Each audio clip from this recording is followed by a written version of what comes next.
শীতের স্বাদ আর নানা দেশের ঐতিহ্যবাহী খাবারের মিলন মেলা বসেছিল ইতালির স্বনামধন্য শিক্ষা প্রতিষ্ঠান মডার্ন ইন্টারন্যাশনাল স্কুল রোমে।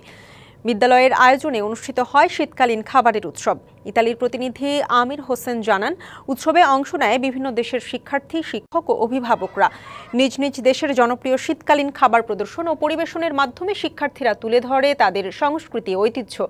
এই আয়োজনের মাধ্যমে শিক্ষার্থীদের মধ্যে সাংস্কৃতিক বিনিময়, পারস্পরিক সৌহার্দ্য এবং বহুজাতিক মূল্যবোধ গড়ে তোলাই ছিল মূল উদ্দেশ্য, জানান স্কুল কর্তৃপক্ষ।